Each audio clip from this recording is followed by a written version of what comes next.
Right. Morning, everyone. Thank you for coming, and big shout out to HackerCon. You guys are this is an awesome con, and also a big shout out to Adrian. The fact that he's sitting here, I think this video is already out, so you can watch it. Um the title of our talk is "Gone in 60 Minutes: A Practical Approach to Hacking an Enterprise with Yasuo." And Yasuo is a tool that we wrote, and we'll talk about it in a while, most likely. Right. My name is Saurabh Harit, and I'm a director of security research at Security Compass. We are a pen test company based out of Canada. It's cold, we shiver, fat finger stuff. Pen tester by day, and that's it about me. Hi everyone, I'm Stephen Hall. I work with Saurabh as a security consultant at Security Compass. You can see me in Toronto wearing the same Santa hat throughout the year. I get crazy looks on the subway. It's actually quite fun. Other than that, not much else really.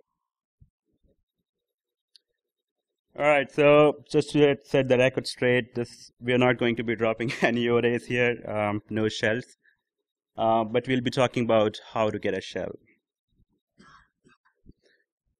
So the scenario is that you're on a red team engagement or on a network pen test where you need to be stealthy.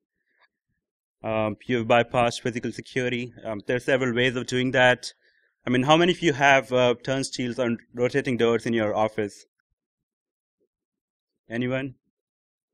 Anyone has rotating doors? You're the only one secure, right? So like without that, like we've done a lot of physical security assessment, and it just becomes very easy if there are no rotating doors to bypass physical security.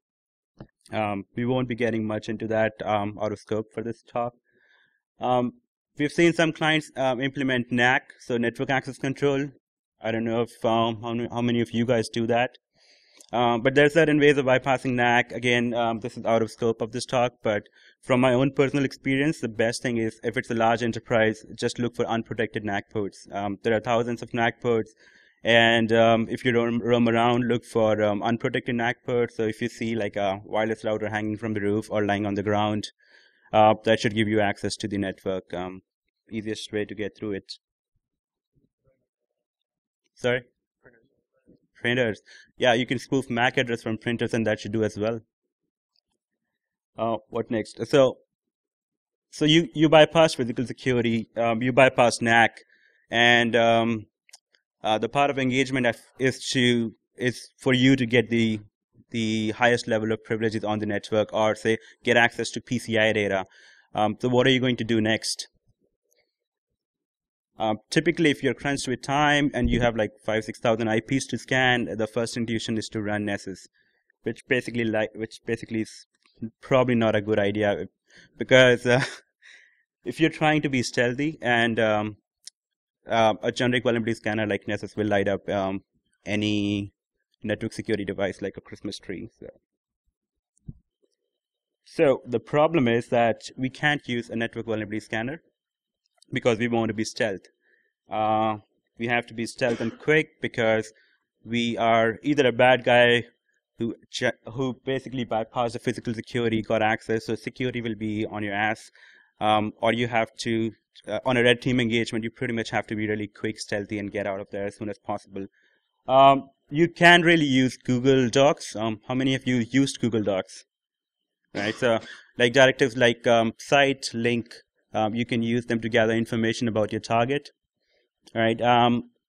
Which you can't unfortunately do on an internal network pen test, right? So that option is out as well. So you have to somehow map the attack surface, map the applications on that network. So where do shells come from, besides from ocean? A guy I used to work with, Rudolf Temming from Peterva, who wrote Multigo, he used to say that it's not about what, it's about where.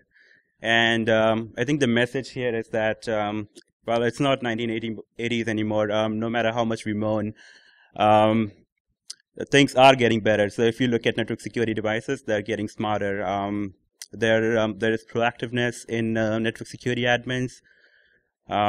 So like you will generally find the network security device is configured in a decent manner. Like I said, they're getting smarter. So if you are pumping traffic through, they're going to detect it, and then a lot of time you'll find yourself being shunned on the network, right? So the idea here is to find that one particular server, one application, one web service that could let you pwn it, and then you can get access to the network. Unfortunately, once you have access or pwned a server, it becomes really easy to pivot through the networks and then gain access or become a domain admin or enterprise admin. That part is still weak. How many of you did pen tests? Right, so this is going to be interesting for you. I mean, you all know about this thing, so your turn. Thanks, Rob. So, anytime I see Tomcat, I do that little dance inside because I know this is automatically going to get me access to whatever I need, unless they've done something right, which is not often, but it does happen. So, if you don't know what Tomcat is a application manager that lets you deploy your applications and serve them to either the internet or your internal company. Normally, they have default credentials because developers deploy them and go, yeah, we'll fix this later. This is just to test this one thing, and then they forget about it. So, what do you do with it? You follow their steps. You deploy your own application, which you can either deploy a Metasploit interpreter, or I prefer lighter JSP shells that just give you command access. That way, if they have AV on the box, they're not normally detected that way. JBoss is the same thing. They're just different ways of doing it, and also these have default creds of admin, so also not very hard to guess what box or guess how to get on this box, and you deploy either the same interpreter shell or a lighter shell, or if you have something you wrote yourself, you deploy that. How many here know what Hudson Jenkins is? So only 3 people know the joys of what this wonderful program can do. I scanned it and found it. I don't see it very often, but I've found it before. I had to go Google it up and figure out something to do with it. Yeah.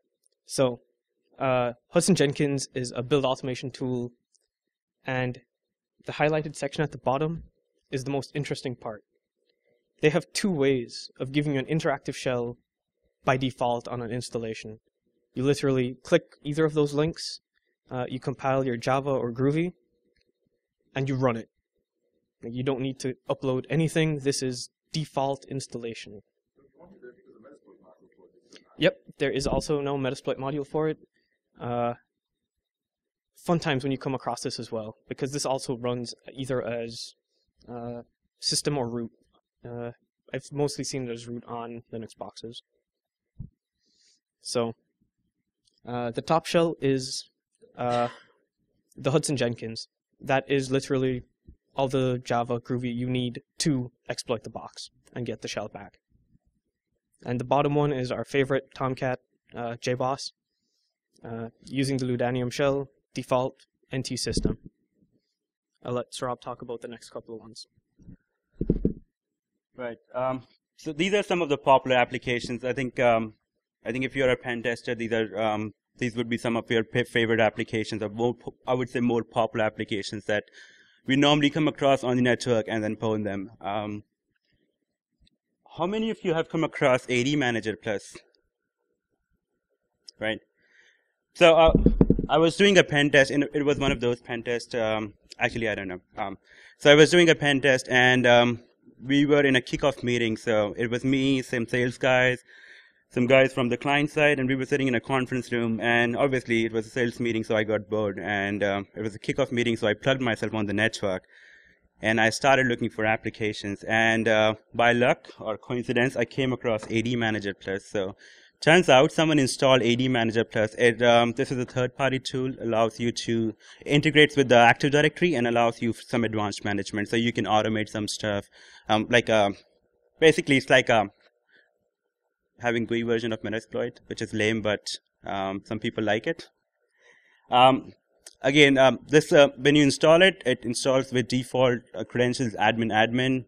You find this thing, you create yourself a domain admin, and then the fastest pwnage ever, like during the kickoff meeting, your domain admin, I didn't know what to do for next 10 days. So,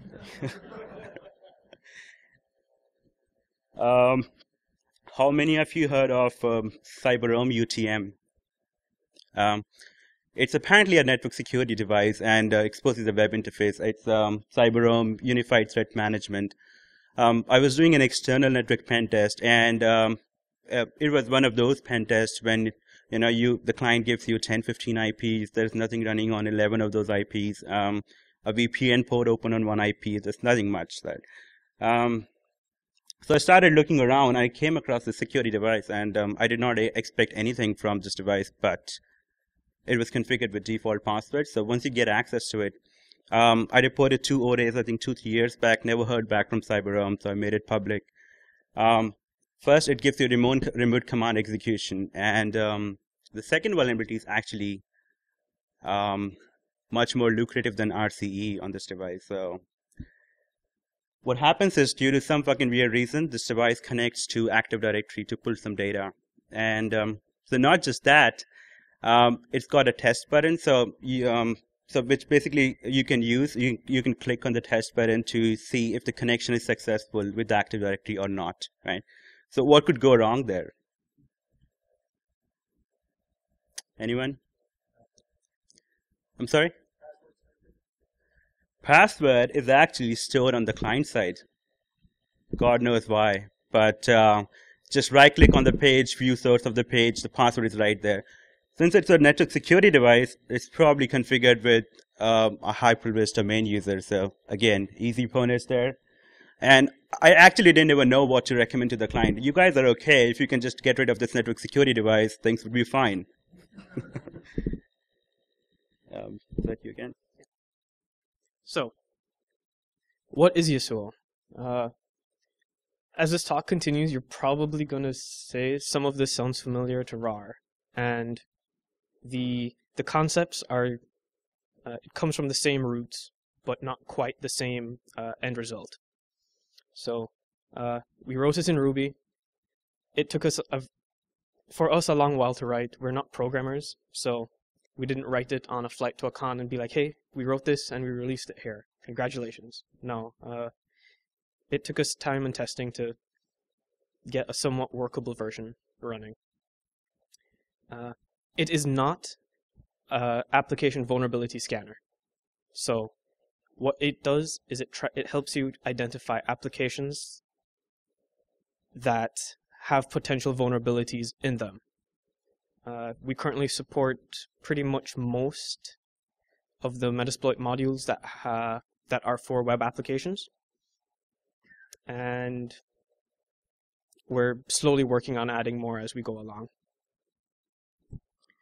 Why did we write this? Because if you search exploitdb for remote code execution in web apps, you get about 12,000 for remote code execution, SQLI, local file inclusion, stuff that can give you access and shells on a box. Yeah. So I can barely remember what I had for breakfast, much less like 12,000 different exploits that I can run to get a shell on a box. So we wrote this to help us find that one box on the network that you could possibly exploit to gain that access and move on with your pen test. A world without automation.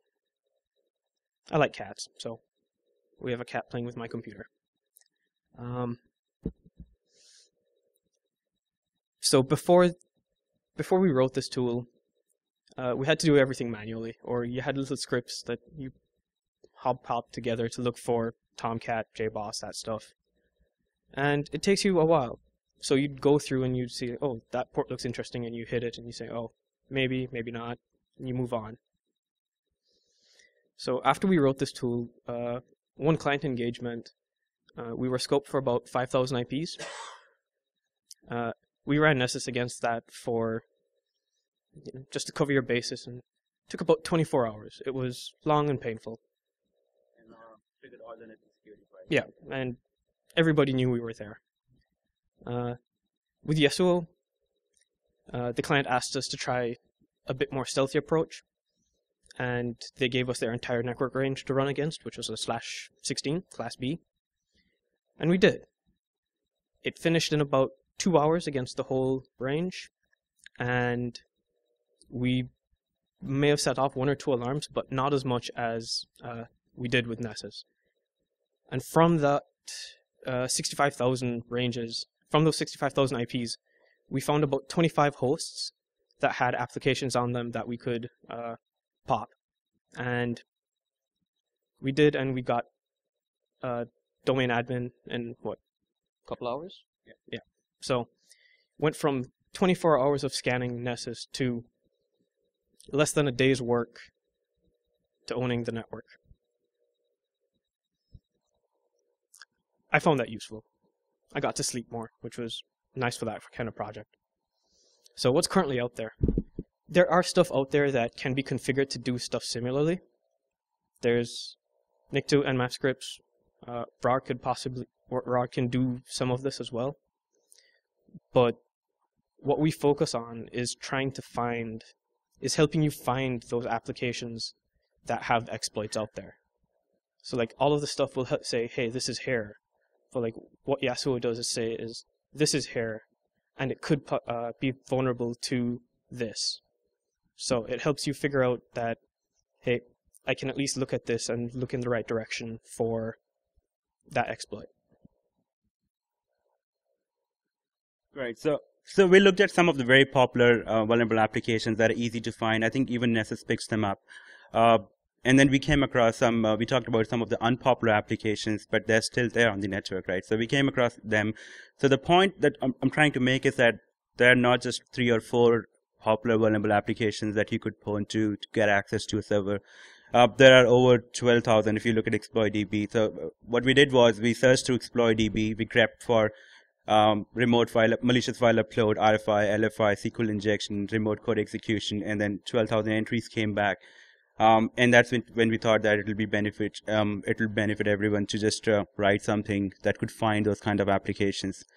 What we did not think of is that how difficult it would be to just grab signatures of the application. So currently we support, like Stephen mentioned, around 115 applications. All of them have exploits in Metasploit. So you can Yasuo can find it and you can go ahead and exploit it. We just wanted to target vulnerable, exploitable third-party applications that you can find and pawn on the network. On the other hand, if you're a network admin, you can run it on your network and then find those applications and get rid of them. And I hope not. Right. Exploring Yasuo. So we've got a few options here. -F. Actually, let's start with -R.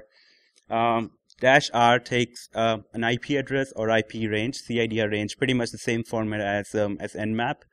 And once you feed it the network range, it starts a port scan using Nmap libraries. So it does a port scan on web-based ports or whatever ports you specify, and it saves the output in XML format on the disk. If you don't want to use Yasuo as a port scanner, you can do your own Nmap scan. Just have to save the output in XML format and then feed it to Yasuo with -F option. So -F nmap output.xml. Once it gets that, starts parsing through the XML file, looks for all the open ports, and within those, it starts looking for all the web-based ports. So like ports like HTTP, HTTPS, HTTP alt, WebSM, so on and so forth. It looks for all those ports and creates like a preliminary URL, so IP address, port number. So these would be all the target ports. After that, it starts reading the default application signatures from default path.csv file that comes with Yasuo, and starts appending signatures to the application, to the initial URL, and then sending requests to the server. Depending on what response you get back, it tells you if the application is there on the server or not. Now, rest of the ports, rest of the switches are standard to Nmap. So -N is for no ping. If you don't want to ping, say if the network is being filtered or ICMP packets are not allowed. dash P to specify ports, dash uppercase D to specify all the default ports, dash A will just scan for on all the ports. Dash B so is for brute forcing. So for example, this tool finds out that this IP, this port has this vulnerable application installed, but the application implements form-based or HTTP basic authentication. Then if you choose dash B option, it also brute forces that particular application for default login and passwords. So that's useful as well.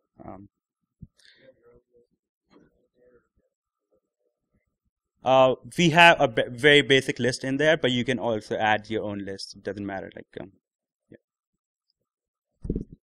so I don't know if you can see this. I wanted to write a flow chart, like a nice program chart, and I started writing it in PPD, those shitty boxes, and then my wife walked past me, and basically she said, "This looks like a shitty flow chart," and so I asked her to write it, to create it for me, and then she came up with this Tetris-style flowchart. I don't think it's that visible, but I did not have the balls to remove it from my slide deck. What I did do was created this version, which I think is more visible, and I think we are okay now. This was a compromise. So initially, like I mentioned, it does port scanning, creates an XML output file, and then starts parsing that XML output file, looks for open web-based ports, read default path.csv file, and then creates an HTTP or HTTPS request, sends to the server. Before it does that, actually I'll talk about it later, depending on what kind of response you get, so like if you get 400, then it looks if the page has a login attribute or username password attribute, and then ask you if you want to brute force that, and it just brute forces that. In case of 401, if you choose to brute force, it would brute force that and tell you if it found any of the default or weak login passwords. So in the end, you will get a table with a list of bunch of applications. Hey, this IP, this port has this application installed, and these are the default credentials, and also the exploitation path. So like currently we support all the applications from Metasploit, so it will give you paths of exploit, so you can go to that path and just exploit it. We won't be supporting exploitation part, I suppose. We thought about it, but the reason is that we trust exploit from Metasploit, but then exploit and exploit DB for 12,000 applications. I don't want to run them on someone else's laptop. So what's in the box? So when you download the code, you get the main Ruby script, Yasuo.rb, response 200 Ruby script, which basically deals with all the brute forcing part and form-based authentication. Default pack.csv file. This is the core. It contains all the application signatures, and we are planning to update the format. Right now it's really simple, but we'll talk about it in a while. Like I said, it comes with a users.txt and pass.txt, which contains very preliminary basic list of usernames and passwords, but you can provide your own, and that will work too. Released under GPL. We wanted to make it really, really easy, so this is the current format of default path.csv file. So first column is the default, so the unique application signature, and the second column is the path to the exploit. Now we're planning to change the format to add a secondary signature, and then possibly create a JSON or YAML file for the default signatures. So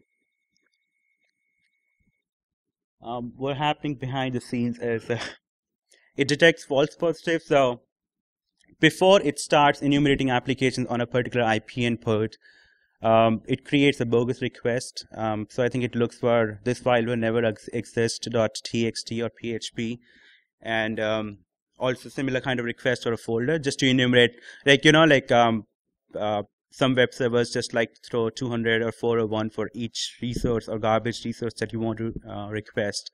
So like if it comes back with 200 or 401 for that particular file or folder, then we discard that.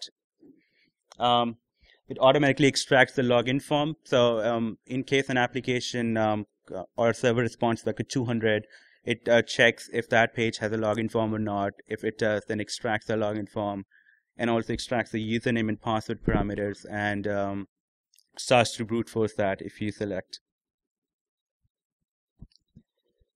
All right. So we made some changes. So first of all, randomization. So we were talking about being stealthy, and the way it used to work was that, like I said, it creates a primary URL, so IP and port, and then starts reading application signatures from the default path, and then starts brute forcing that particular IP port. But it's not stealth, because if you have like 1,000 applications in default path.csv file, then it'll start sending at least 1,000 requests to that particular IP and port. So which is not cool.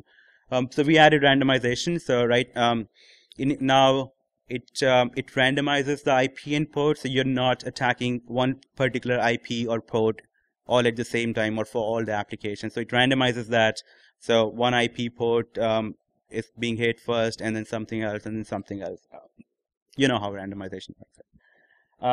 So more robust check for to detect false positives. We added some more checks to just figure out if we are hitting the right port and IP, and if there's an application running on that or not. Properly formatted output table. So we used to have a shitty output table. Now, thanks to Steven here, we have a pretty output table. We are constantly adding more application signatures. So try to make it our point to add some application signatures every now and then, because it's all about signatures. If we don't support more signatures, then we won't find more applications. So we added some signatures for IP cameras. So a while back, I did an assessment where I had to do testing of some IP-based cameras. So came across a bunch of them, found out the default signature of those IP cameras, and added them. This is the best part. So we try to keep it really simple in terms of format, so that people can add their own signature. So at one point of time, if you really want to be stealth, when I go on a pen test, my best new application or best new friend is the internal wiki of that particular company, right? So it's just there. It's unauthenticated. Once you're on a network, you can access it. It contains shit tons of data, relevant information. I've come across wiki pages with a whole list of like 5,000 databases, IP address, port number, database name, stuff like that. I've come across a page with application logins, default passwords. So I mean, wiki is the way to go. And then so what you can do is you can do some own recon, like using RAR or some other tool, and then try to find out what technology that particular company uses, what kind of applications it installs. And what you can then do is wipe everything from default path file, and then just add the signature for those 2 or 3 particular applications, and find them across the whole network, and then pwn them. We cleaned up the code. It was a mess. It just used to fall off. So that's better now. And demo.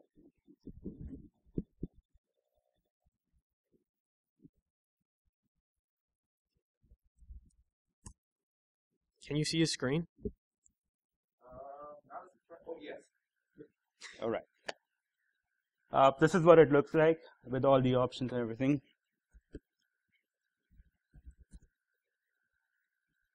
So for the sake of demo, I've already scanned the 2 virtual hosts, and then saved the output in an XML file format. So I'm just going to use that for demo. And, so like I mentioned, if you don't want Yasuo to scan, you can just scan on your own and then provide the XML output using -F option.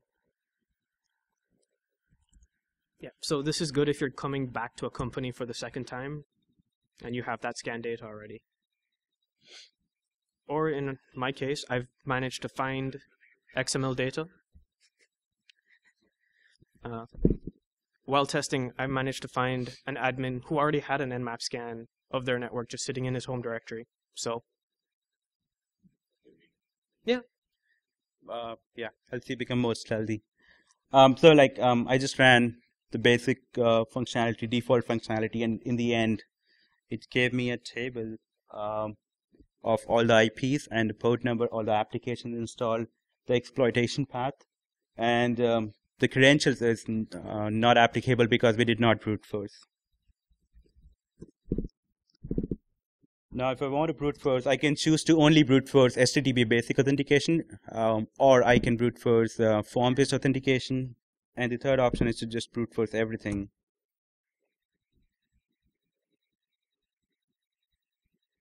Is it all visible from there? Yes. Okay. Green's a little hard to see other than that, yeah. So the green is all the good messages that you would want to see. I know. So right now it says it found an application, started brute forcing, and then it says that found default credentials, Tomcat, obviously.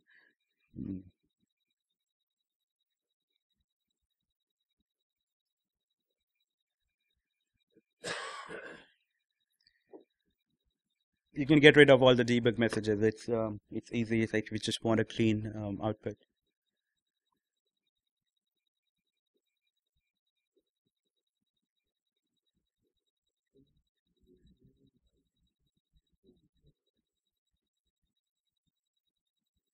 Anytime now. How's everyone doing?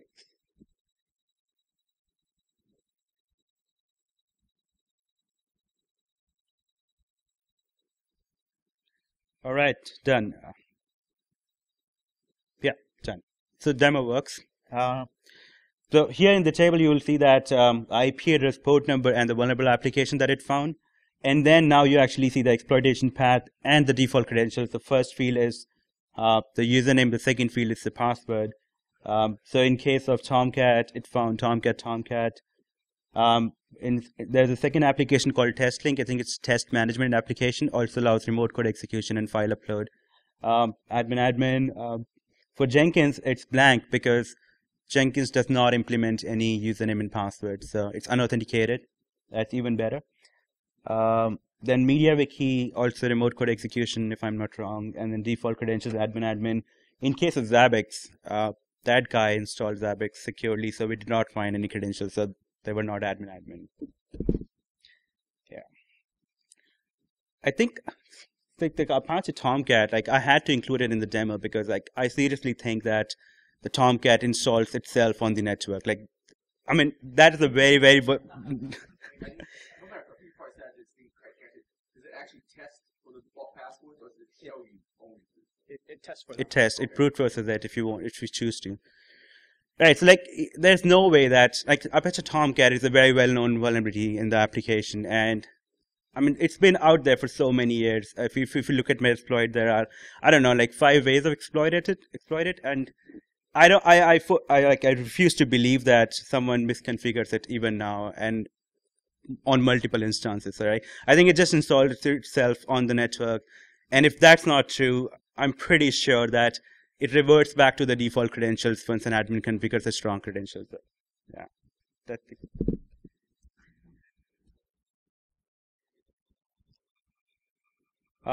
Some challenges that we faced, like I said initially, when we thought of writing this thing, we thought it would be so easy, we can just write it. So one point here is that the generic vulnerability scanners won't find the applications, not more than 20% of all the applications, because you need signatures. And so in some cases, they could tell you that application has, there's an application here, and maybe it's configured with default login credential. But that doesn't mean that the application is vulnerable or exploitable. Right? So like not all applications are vulnerable or exploitable. So we're basically looking for applications which are vulnerable and exploitable so that we can very quickly pwn the network using those applications. So some challenges that we came across was that ExploitDB is a great resource, but there's no consistency in how you submit the exploits or vulnerabilities. So sometimes you will see that the application name is there and then the version number. Sometimes application name bracket version number. Sometimes no application name, just the version number, so on and so forth. So it's not easy to parse data from there. So, being the low man on the totem pole, I was tasked with trying to figure out how to do this. I spent days trying to figure out how to do this, as well as, since we're using the unique path that applications may install as our primary signature, which aren't in the file, it would have to go through each and every exploit, download it, check it, and pull that information out. I wasn't going to do that, I'm sorry. That would take too much time. If anybody has a team of interns that they're willing to lend us, I have work for them. If not, it'll just be a slow process. But yeah, 3 days trying to figure out a nice programmatic way to do this with, unfortunately, no success. So, if anybody has any ideas of how they might be able to do this, please let us know. He doesn't know. He'll have to do it. The other challenge what we had was that when we dynamically extract the login page, username and password, it's obviously always going to be based on a filter or regex pattern, right? So if your page is in French or any other language, it's just going to bum out. It's not going to work. So yeah, we try to keep just keep our projects within the US and not go to UK or French or France or something. Some future development. We want to implement smarter version detection, which currently is not there. Support mask scan output. I think we support mask scan output now, but not by default. I think there's an switch in mask scan that you have to use that will generate the right output format. So you can use that and do mask pwnage on the internet. Not that I'm recommending it, not at all now. Add support for more vulnerable applications. That's always be the case. And add secondary signature. Like I said, we want to migrate from the current format to a more 21st century format. I think we'll try to create a YAML file or JSON file, add a secondary signature, and probably a string to match if you find the page. The code is modular now. We are also planning to convert this into a gem, so you could just install it, and that will be that. Add multi-threading. You want to talk about it? So the timelines we gave you with like the 2 hours, that's on a single thread. We're not very good programmers, so we haven't quite figured out how to do multi-threading nicely for it. We also plan to change the way we do passwords. We might look into DPE as well as changing the format from a user file and a password file to a single file that has user password combinations, so you can help narrow down to, you can give an application, hey, these are the default creds for this application, try nothing else. Or maybe try like a top 10 common passwords for it. So that's kind of what's in the works for that as well. Add support for vFeed. vFeed is a vulnerability aggregator, which is pretty awesome. At this point of time, I'm not sure if we can or not, but we'll look into the possibility of doing that. I've already mentioned that we want to migrate from the CSV file to YAML or JSON. I don't have any preference. Cry for help. Like I said, signatures are all we need, and he's going to do some of the work for sure, but I can't hire more interns at this point of time. So if you guys come across any application signatures, there's got to be a better way of doing it, but at this point of time, you can post a comment on GitHub, just contribute to the GitHub, or drop us an email, send a pigeon, everything works. Yeah. So, yeah, I want to emphasize on that. If you come across application signatures that are unique, feel free to post it here. That would be really helpful. And that's pretty much it. Questions? How do people submit signatures to you? Via email or via form-based? Email, GitHub comments, Twitter, Yeah. Pigeon. Yeah, leave a comment on GitHub, or you can pull the file from GitHub and then contribute to the default CSV file and then add it, and yeah. And you can download the code from here, and you can send all the abuse to Steven. The Twitter ID there. He's used to it.